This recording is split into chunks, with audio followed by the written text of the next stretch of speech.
Alright, let's talk about philosophy. The love of wisdom.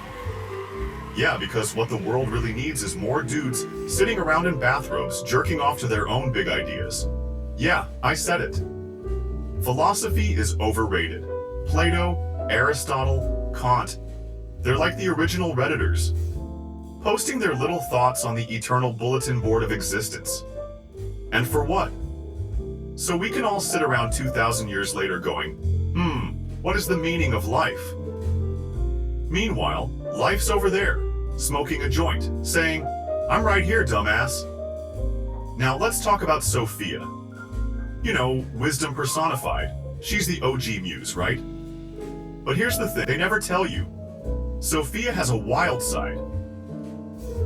But you know what's underrated? EROSOPHIA. That's right, EROSOPHIA, the naughty love of wisdom. The philosophy of getting down and dirty with existence. Philosophy's like, oh Sophia, teach me the secrets of the universe. What is the nature of existence? EROSOPHI's like, Sophia, let's split a bottle of wine and see where the night takes us. Philosophy wants to define Sophia. EROSOPHIA, it wants to fuck her. You think Nietzsche stared into the abyss for fun? Nah, he was just trying to figure out why his Tinder profile wasn't getting any matches. God is dead, he said. Yeah, and so was his dating life. EROSOPHIA's like, who gives a shit? Does it make your heart pound? Does it make you want to scream, hell yes, and take your pants off? See, philosophy is all about asking questions that don't have answers. EROSOPHIA? It's about asking questions that lead to someone taking their clothes off. Which one sounds more productive to you? What is the nature of reality? Or, hey, you want to come back to my place and explore the infinite together? You ever notice how philosophers are always so serious? They're like, let's discuss the moral implications of the trolley problem. You know the trolley problem, right? There's a train, 5 people on one track, 1 person on the other. What do? Here's my answer. Get off the train tracks and go make out with someone. Socrates. The man spent his life saying, I know that I know nothing. Well, Socrates, if you know nothing, why are you still talking? Meanwhile, EROSOPHIA's over here saying, I know that I know nothing, but I do know how to make you feel something. And don't get me started on Descartes. I think, therefore I am. No, Renee, you overthink. Therefore you're single. You want to really be? Stop overthinking. I think, therefore I am, he says. Oh, thanks, Renee. Real profound. Meanwhile, EROSOPHIA's over here saying, I love, therefore I live. You don't think your way into existence, you horny little nerd. You feel your way into it.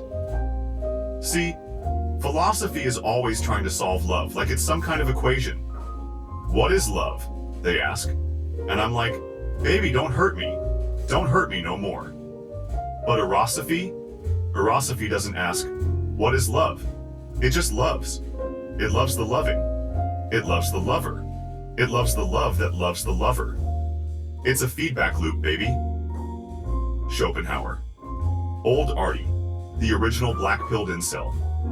The guy spent his whole life whining about how life is suffering. Of course it's suffering, Artie. You look like the crypt keeper, and your only friend was your dog. And then you've got Nietzsche. Oh, Nietzsche. God is dead. Yeah, no shit, Friedrich. You probably bored him to death with all your talk about the Übermensch. Here's a tip. Maybe if you stopped screaming into the void, your black-pilled little party pooper ass will get invited to a party once in a while. Do you think you're tough because you stared into the abyss? Try staring into someone's eyes when they really see you. That's the abyss, my dude. That's the void. And you know what? It's beautiful. And let's talk about Eros. People hear Eros and go straight to sex.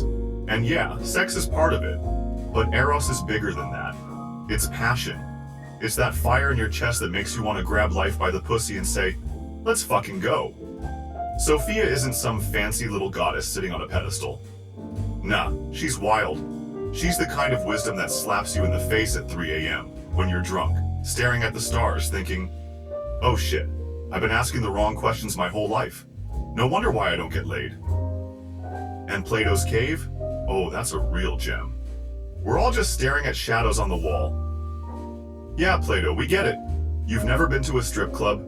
Trust me, buddy, when the lights go on, it's not enlightenment you're feeling. It's regret and a $200 tab. And let's not forget Hegel. This guy's whole philosophy is like trying to assemble IKEA furniture without the instructions. Thesis, antithesis, synthesis. Hegel, buddy, just admit it. You're overcomplicating shit because you don't know how to talk to women. You're out here explaining the dialectic while Sophia's getting busy with the guy who brought wine and shut the hell up. Kant's sitting there with his stupid categorical imperative, trying to figure out how to be a good person.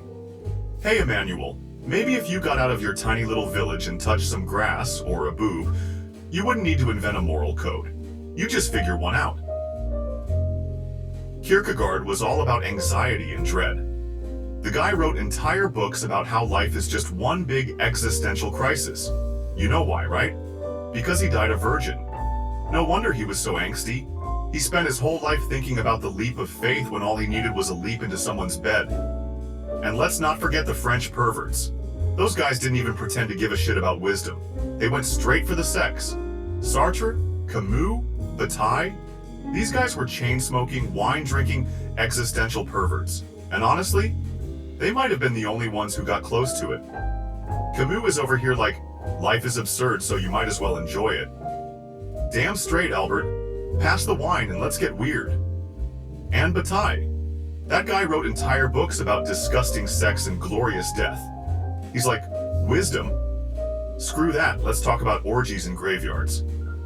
Deleuze and Guattari in Anti-Oedipus are all about rejecting the family structure and the whole psychoanalytic model. They're like, let's get rid of the Oedipus complex and stop worrying about dad. Yeah, sure, but here's the problem. You can't just deconstruct your family, you have to live with them. You can theorize all you want about how your mom's a metaphor for capitalism, but when she's calling you every Sunday asking why you're still single, you're gonna wish you had a little Oedipus complex to fall back on. Nick Land, well at least that one knew how to rave. And Diogenes? That guy was the original homeless pervert. Lived in a barrel, jerked off in public, and told Alexander the Great to fuck off.